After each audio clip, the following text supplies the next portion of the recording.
Namaste, Namaste everyone. Welcome to second PUC physics class. We are discussing about electrical resonance, series resonance circuit. Namaste, welcome to the class. Hope you are doing well. And we have seen how to find out the total impedance of a series resonance circuit. We have already seen what happens to resistor when it is connected to a AC circuit. It gives the same resistance and current and voltages are in phase. In a purely capacitive circuit, current leads, voltage lags behind.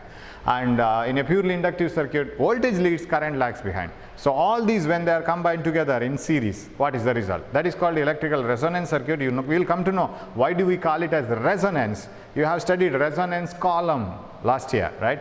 If you strike a tuning fork and keep it in front of a tube which contains water, and if you change the height of air, at a particular instant you will get maximum sound. You did this practical in your physics laboratory, and the same type of resonance but in electrical circuit we get. Sir, how do we see that? We will get into that. So first you connect an AC, you have an AC source with three components connected in series: resistance, capacitance and inductance connected in series like this. This is L, this is C, this is R. VR be the voltage across the resistor at any instant of time. And you know, at any instant of time, what is the voltage? V is equal to Vm sin omega t be the applied voltage at any instant of time. And Vc be the voltage across the capacitor at that instant. And VL be the voltage across the inductor at that instant. Now if V is the supplied voltage at that moment, right? This is the voltage supplied at that moment. Is V is equal to VL plus VC plus VR? No, you can't add them as if you add numbers, but you can add them as phasors. You can add them with the vector notation, right? By looking into their directions and phase difference. So phasor is similar to a vector which vary because of their phase difference. Because you can't add the voltage across inductor and capacitor directly, because we don't know when the voltage across the inductor is highest, voltage across the capacitor is negative highest. So they are in opposite directions. So you cannot add them as you add numbers. And okay, so how do we represent all this? The helping factor here is current, because current says, sir, I don't have any problem. I flow through all the three components in the same manner. Why? Because all the three components are in series. Current through resistor, current through capacitor, current through inductor must be same since they are in series. So we will take the reference of current and the reference of resistor. In a resistor, current and voltages are in phase.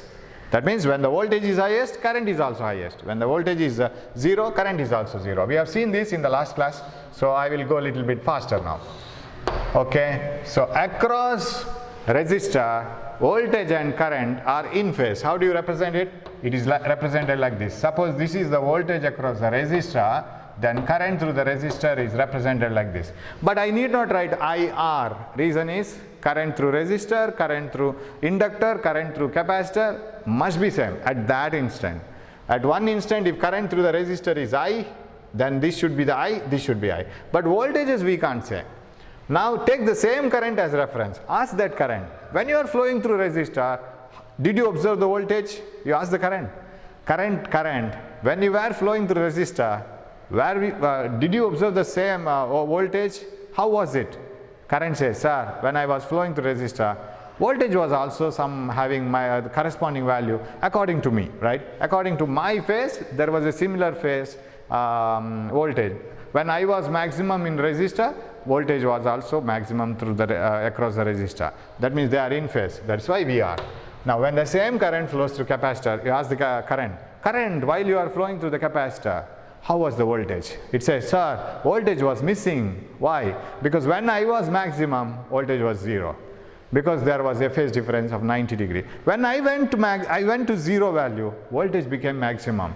So when current was maximum, voltage was 0. When current reaches 0, voltage was maximum. So when you will, where you will indicate it? Here current leads. You know that as soon as a capacitor circuit is switched on, flow of electrons is very high and activity is very high for the electrons flow. Current is highest. Voltage later builds up. and voltage lags behind. So shall I show the voltage across C like this here? So this is the voltage across the capacitor Vc, right? Now where will be the voltage across the inductor? Same current flows to the inductor. Here's the current. You just went through resistor, you have flown through capacitor, now you are going through inductor. How is the situation? Sir, in the inductor also the same thing.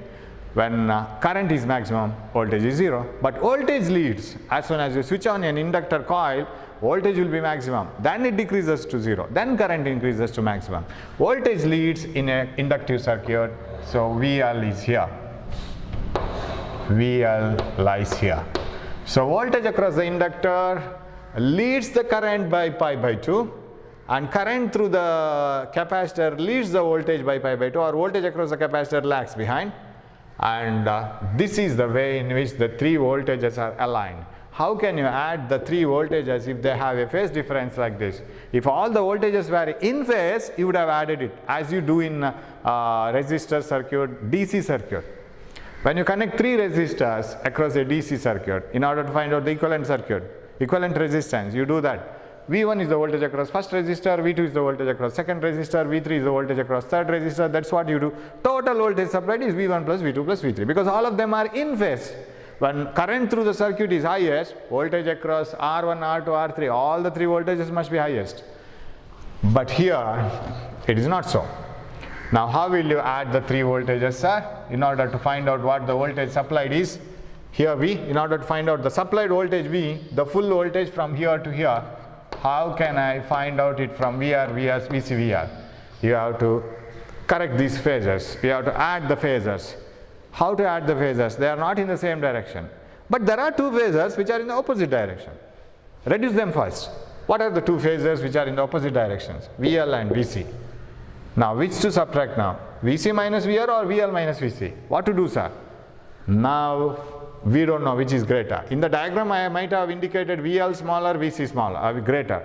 But who knows which is greater? That is controlled by, again, the same thing I was discussing in the last class.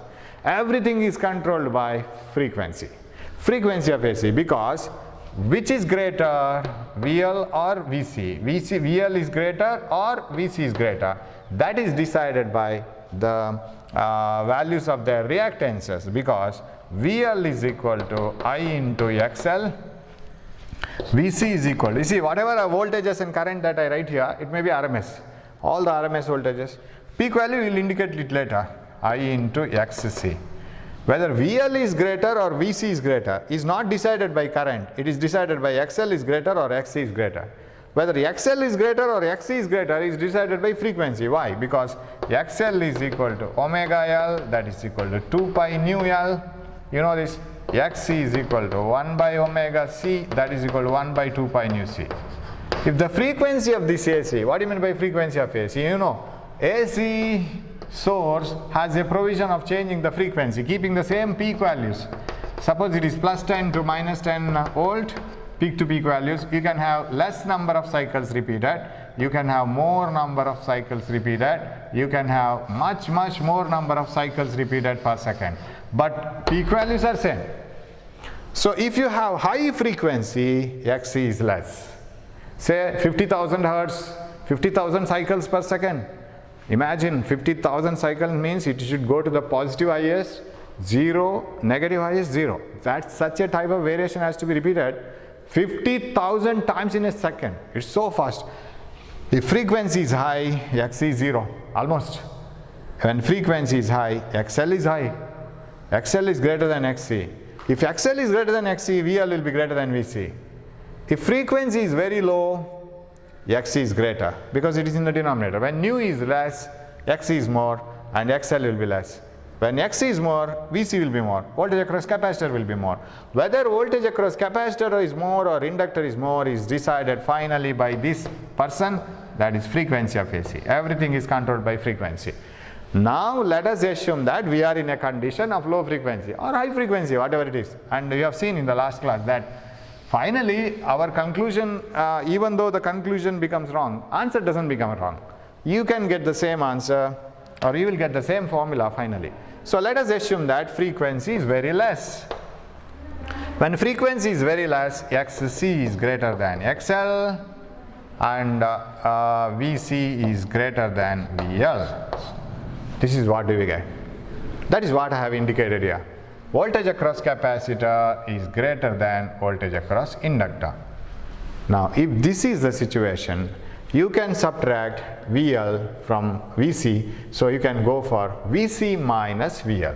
So we will do that now. VC minus VL. If it is VC minus VL, where will be VC minus VL? It will come somewhere here, because when you have a long, stronger vector minus a weaker vector, then direction that remains is the stronger, in the direction of stronger vector. Okay, then finally we are left with this VC minus VL. Okay, VC minus VL and this VR. Don't forget what we are doing. What are you doing now? Find out the final voltage across RLC together. That is V, supplied voltage. This should be the supplied voltage that is distributed among the three components. Since it is an AC circuit, we are in a trouble. We can't add all the three voltages at a time because they are having phase difference. Whereas in a DC circuit, we can add them directly, no problem. Now, what is the resultant of this? Find out the parallelogram. If two vectors can be represented by the two sides of a parallelogram, resultant is given by the diagonal of the parallelogram passing through the same point. Hope you can see this purple color, right? If you can't see, I have to change it. Yeah, this one, VR, this is V, final V, right? And now, let me turn all the discussion to the peak values. Let us assume that the current is highest. Then what is Vm? Magnitude of maximum voltage Vm is equal to Im into XL. What is Vc? Im into Xc. What is VR, voltage across R? Im into R. Xc and XL are inductive and capacitive and inductive reactances. R is the resistance of resistor. Let us assume that the current flowing through all the three components are peak values of current. The highest value, Im.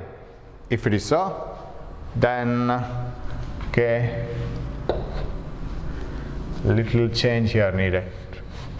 I will put it in green ink only. I don't know whether you can see it or not. Yeah, like this. Now, can I take this as VCM minus VLM? If it is the highest current, peak value of current, this can be written as, and in the, okay, now I will tell you, in the last class I didn't say. In the book, this is written as VC plus VL.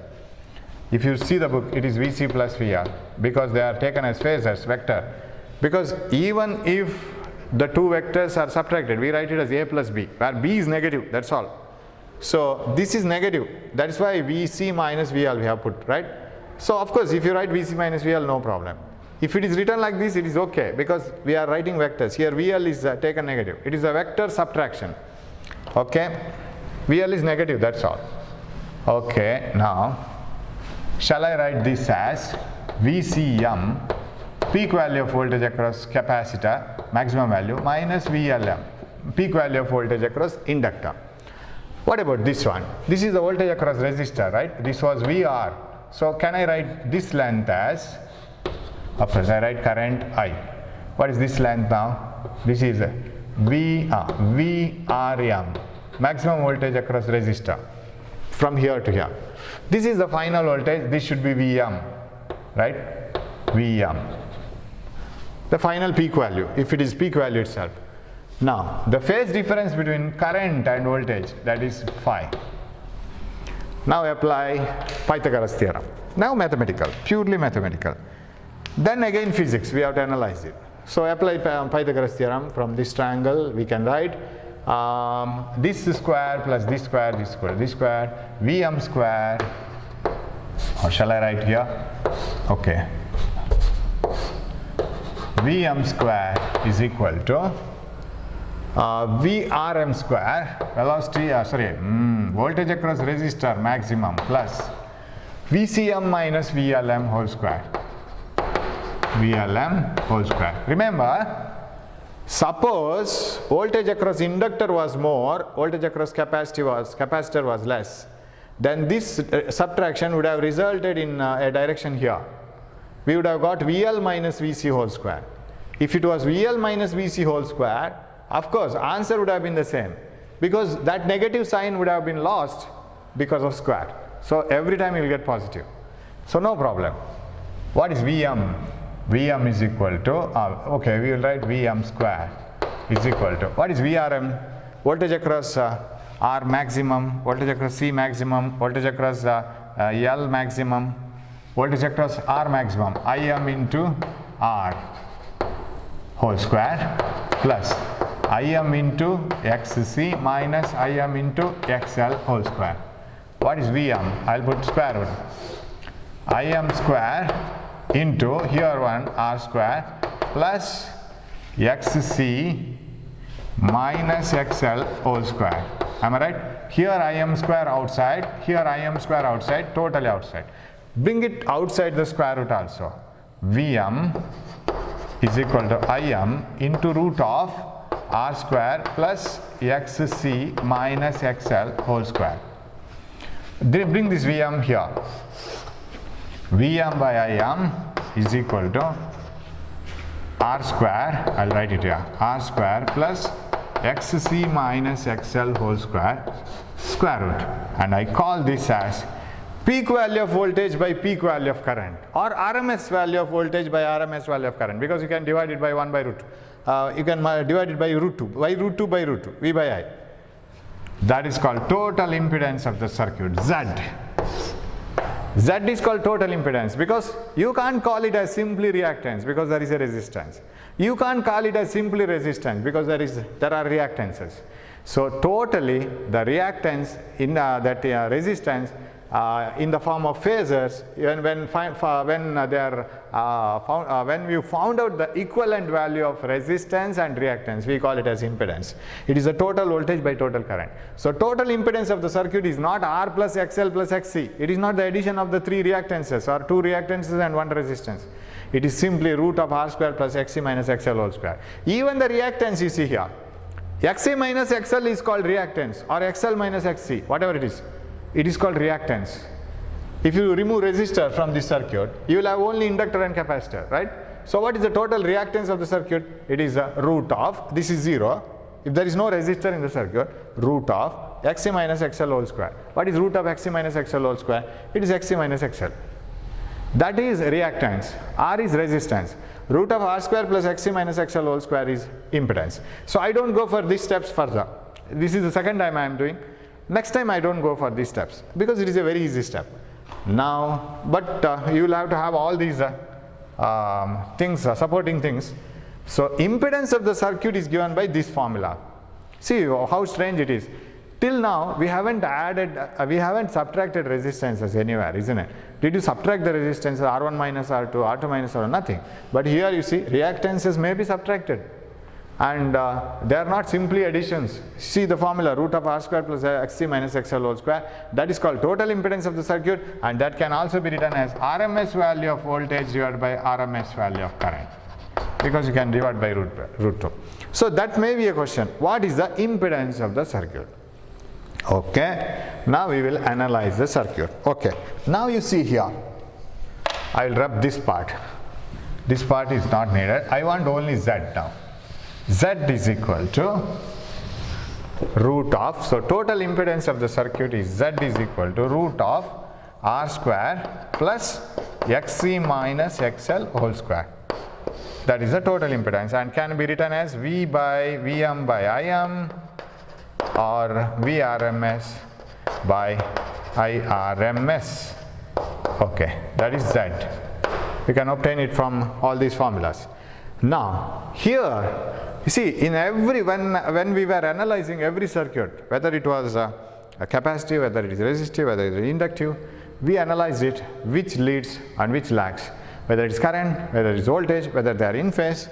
We got the phase difference. Phase difference between current and voltages were 0 in resistive, 90 degree in inductive or capacitance. What about here? When you connect the 3 components, resistor, inductor and capacitor in series, which leads what? We can't say. We can't say exactly that current leads, voltage leads. It depends on, again, this master frequency. Now we are in a situation where frequency is less, very low frequencies, 10 hertz, 20 hertz, 30 hertz, only 30 times varying per second, not like 50,000 hertz or 40,000 hertz. Frequency is very less. When frequency is very less, since frequency comes in the denominator of Xc, Xc is very high, XL is very low, right? And Vc is greater than VL. Now, since the inductive capacitive reactance is more, capacitor will have more influence on the circuit. That means current leads. Can you see it here? See, current is leading the voltage by 90 degrees. Because final voltage is this one, Vm or V. Final voltage is this one. Shall I write it as V now? And any instantaneous voltage, say, and this is instantaneous current. If this is V, then voltage lags, current leads, because now it is capacitive. Frequency is less. Suppose the case was the reverse. If it was a very high frequency, what would have happened? Just to see that.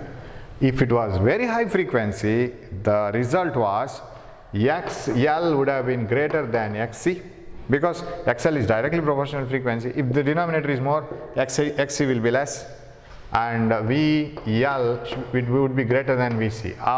At that time, we should have had greater VL and smaller VC. VL minus VC would have been here, right, somewhere here, VL minus VC, and we have to find out the resultant between VR and VL minus VC, and it would have come here. Resultant voltage would have been here, right?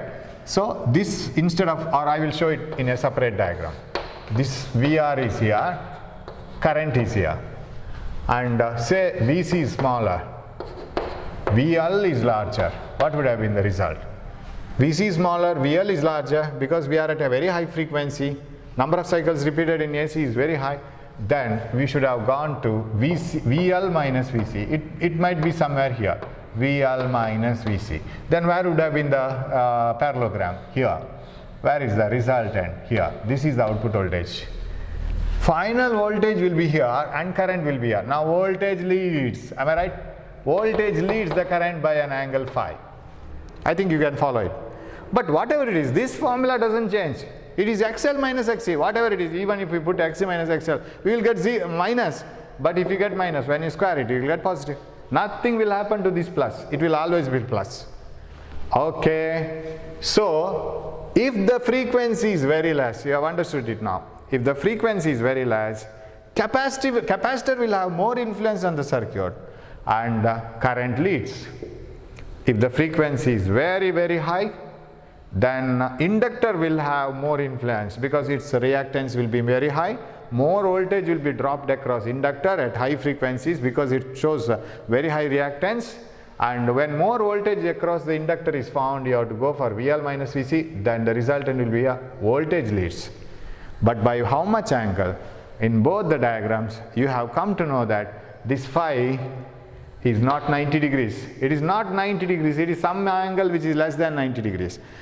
At low frequencies, if capacitor voltage is more and capacitive reactance is more and current leads, or whether at high frequencies, if inductive reactance is more and voltage leads, whatever leads, it is not by 90 degrees, it is by some angle which is less than 90 degrees. And how much it is? If you want to know what is the phase difference between current and voltage, very simple, take tan phi here. Phase difference between current and voltages is given by tan phi is equal to opposite side VCM minus VLM divided by opposite side by hypotenuse V. Right? VM actually. I have rubbed this. It is VM. Opposite side by adjacent side. Opposite side divided by adjacent side. This is hypotenuse. That is VRM. What is tan phi? Tan phi is equal to VCM. VCM can be voltage across capacitor highest. IM into XC minus IM into XL. IM into R. IM, take it outside the bracket and cancel it with this one. What is tan phi? Tan phi is equal to XC minus XL by R. This is the phase difference formula. You see how many formulas we had. So, if the circuit, so here we can't have an exact conclusion like that we had in inductor capacitor circuit. We can't have a perfect conclusion. We can have just an analysis like if the frequency is less, capacitor leads, or capacitor will have more reactance. Voltage across capacitor will be more because it will have more reactance. Current leads, the same diagram, current leads. And if XC is greater than XL, you know that phi is positive, right? What do you mean by phi positive? Phi positive means current leads. So you have taken the equation for voltage, right? V is equal to Vm sine omega t. I will write it here. V is equal to Vm sine omega t. Now can I write using this equation here, I is equal to Im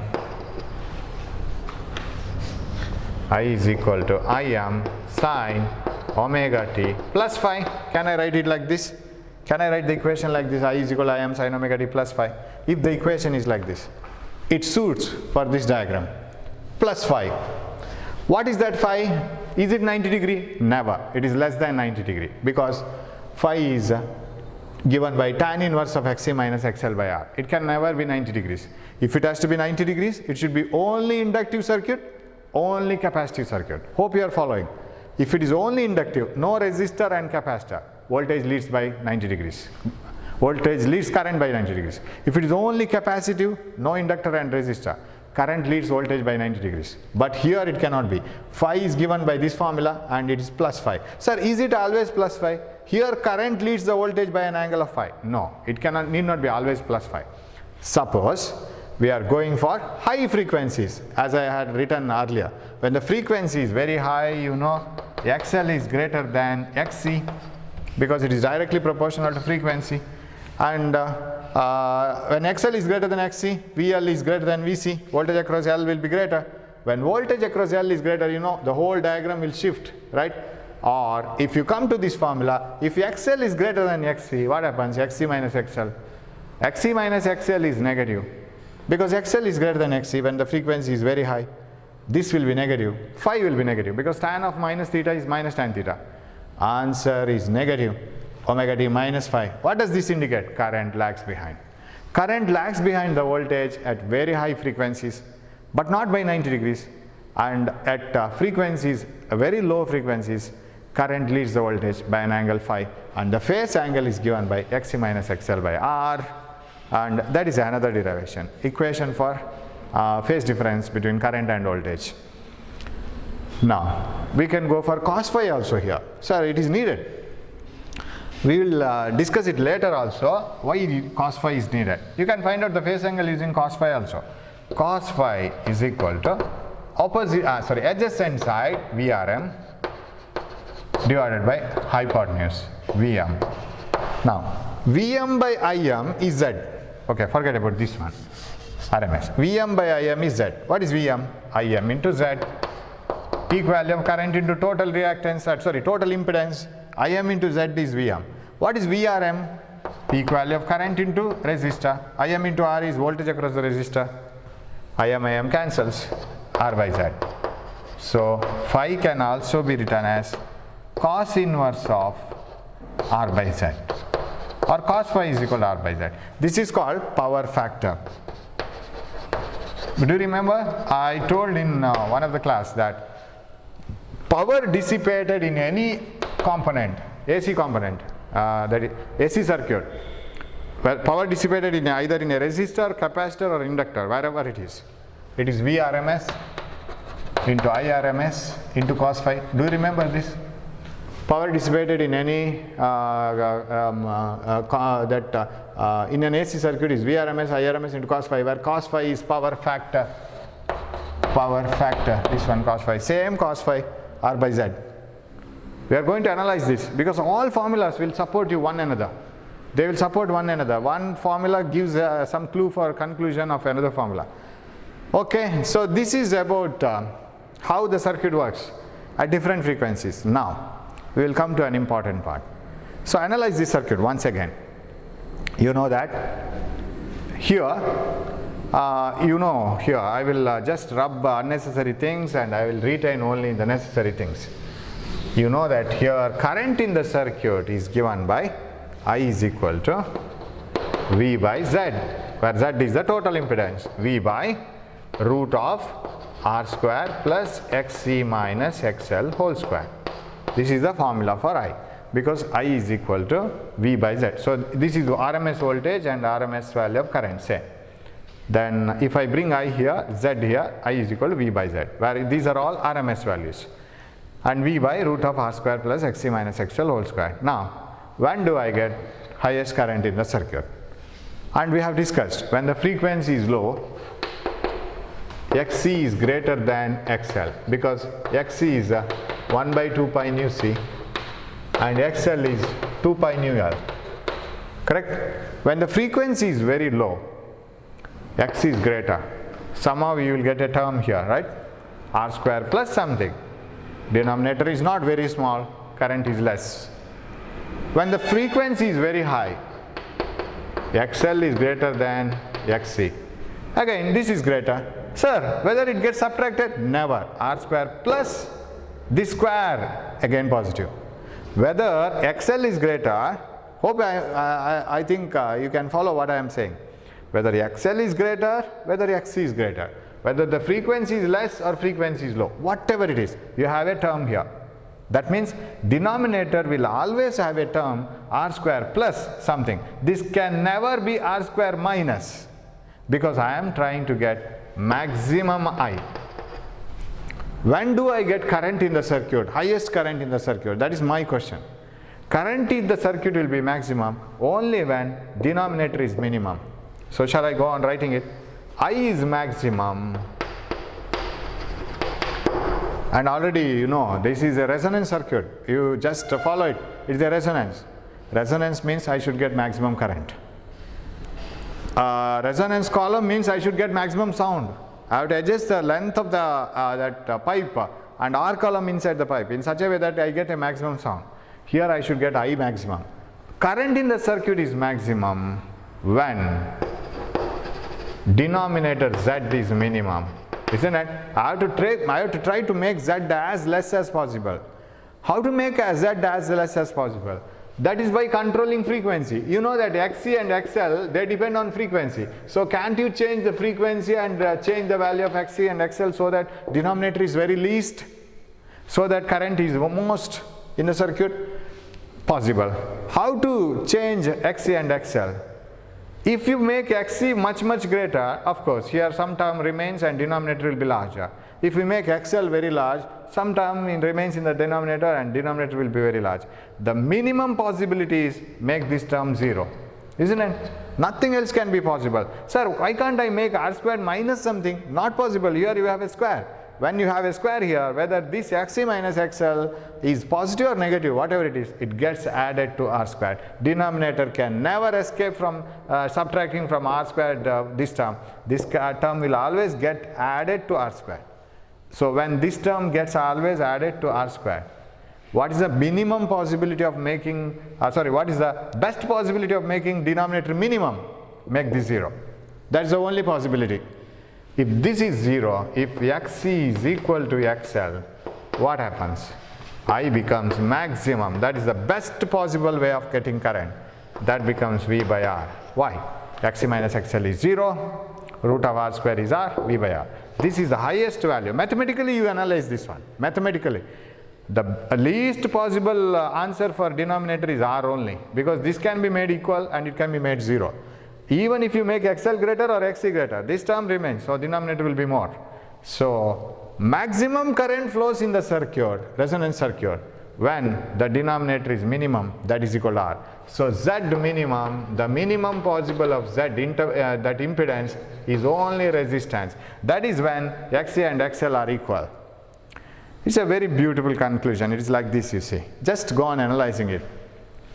At low frequencies, and I will connect an ammeter here. So I have so many things to explain. That's why I stop the sentence, I get some ideas, and I will connect an ammeter. Anywhere, either here or here.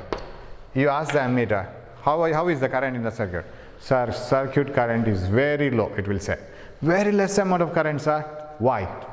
Didn't you give enough amount of voltage or current, input current? Yes, I have given input very high values of peak to peak like this. Say 10 ampere to minus 10 ampere. We have a fairly good amount of current in the source, but still we don't have current in the circuit. What is the problem? Problem is this one. Frequency is very less. Say, when the frequency, number of cycles repeated is very less. That is why capacitor was giving very high reactance. You see, when you have three resistors in series, R1, R2, R3, R1 very low, 1 ohm, R2 very low, 5 ohm, R3 very high, 10,000 ohm, finish. Why? Because when you have three resistors, if one of them is very high, gone, no current, because 10,000 plus 1 plus 5, it is very high resistance. If one of the resistance is very high, then the total resistance is high, automatically no current flows. So when the frequency is less, capacitor gives very, very high reactance. You know, Xc is equal to 1 by omega C, 1 by 2 pi nu C. Capacitor doesn't allow the current to flow through. Ammeter reads very less current. Okay, what we will do, sir, to get the high current? Go on increasing the frequency. Change the frequency, high number, many number of cycles per second. So high cycle, right, this one. Many number of cycles per second, 10,000 Hz, 50,000 Hz, like that. When the frequency is high, again another component starts giving trouble. That is inductor. Inductor gives high resistance, no current in the circuit. So they act like as if they have taken the contract. When one is at rest, another is giving high resistance. When this is cooled, this starts giving high resistance. So at low frequencies, capacitor blocks all the current. No current in the circuit. At high frequencies, inductor takes the responsibility. It blocks all the current. But resistor is a very cool guy. It doesn't offer any different resistance either other than its resistance. If it is 10 ohm, always 10 ohm. It says, whatever be the frequency of AC, I am 10 ohm only. I don't change my resistance at all. I keep the same resistance always. That's what the resistor says. But this inductor and capacitor, they are very clever guys. And at inductor takes the responsibility at high frequencies, blocks all current. Capacitor at low frequencies blocks all current. So they keep this denominator alive always, so that the answer is very large. Either XL is larger or XC is larger. Any one. So denominator cannot be made very low. It can be made very low only when XC and XL are equal. That means at low frequencies, inductor blocks, capacitor blocks. At high frequencies, capacitor blocks. Now, can't you have an intermediate frequency where XC and XL are equal? Can't you search that type of frequency where inductive and capacitive reactances are equal? Yes, there is a frequency. You start from the lowest frequency where capacitive reactance is very high and inductive reactance is very low. Start from there. Go on increasing the frequency. What happens? Inductive reactance increases, capacitive reactance decreases. As you increase the frequency, this goes on decreasing, this goes on increasing. So XL increases, XC decreases. At one particular frequency, they become equal. Hope you have followed this one. So at a particular frequency, which is neither very high nor very low, both XC and XL will show equal amount of reactance. XC becomes equal to XL and the total impedance of the circuit becomes minimum R and current in the circuit becomes maximum, that is equal to V by R. So the frequency at which it is neither very high frequency nor very low frequency. The frequency at which XC becomes equal to XL and Z becomes equal to R, isn't it? XC becomes equal to XL, Z becomes equal to R, current becomes maximum, which is equal to V by R, and that frequency is called, the frequency at which these conditions occur is called resonance frequency, and at this frequency the circuit gives maximum current. It gives maximum current. That is why, you see, compare this with the resonance column experiment. In resonance column experiment, you have a tube filled with water. You either take water or fill water in that. So that length of air column is very important for us. And you take a tuning fork and hold it here. As it vibrates, the air column vibrates. But the frequency of tuning fork and the air column vibration will match for a particular length of air column only, right? If you take a long rod and beat it, what type of frequency of sound you hear? Short rod, beat it, frequency changes. It depends on the length of the rod. Similarly, the frequency of vibration of air column depends on the length of the air column. Keep on changing the length of the air column by removing water from this. Then at a particular length, which is neither very large, which is neither nor very small, you get a maximum sound at a very particular length of air column, which is neither very large nor very small. It's some intermediate length. If you increase the length to a very large value, don't hear sound. The intensity of sound is less. If you decrease the length of air column to a very small value, again you don't get sound. At its intermediate value, you get maximum sound. Similarly here, why do you call series resonance circuit, RLC circuit, as resonance circuit? What is the meaning? How can you compare it with this resonance? This is the resonance in sound. This is resonance in electrical resonance. In current electricity, it is resonance. Very simple. Take a resistor, take an inductor, take a capacitor, connect them in series. Try to get current in the circuit. Connect an ammeter also. Ask the ammeter, is there any current? No, sir. What's the problem? Didn't you connect any battery? Yes, we have connected a battery. What's the problem? Whether current in the battery source is less? No, the peak to peak value is very high. Then why don't we get current? Sir, frequency is less, sir. Capacitor is offering very high resistance. Okay, go on increasing the frequency. If you go to too high frequency, inductor will offer the resistance. But you have to adjust an intermediate frequency where inductive and capacitive reactances are equal and the resistance in the circuit or impedance in the circuit becomes minimum, current becomes maximum. If you adjust it for that frequency in this circuit, you get a fairly good current. Now the ammeter says, now I'm getting a good current. Now note down that frequency. At which frequency, number of cycles repeated per second, this becomes equal, Z becomes equal to R. Where is it? Z becomes equal to R and current becomes maximum. That frequency is called resonance frequency. Now how do you get the equation for resonant frequency? Very simple, 1 minute job.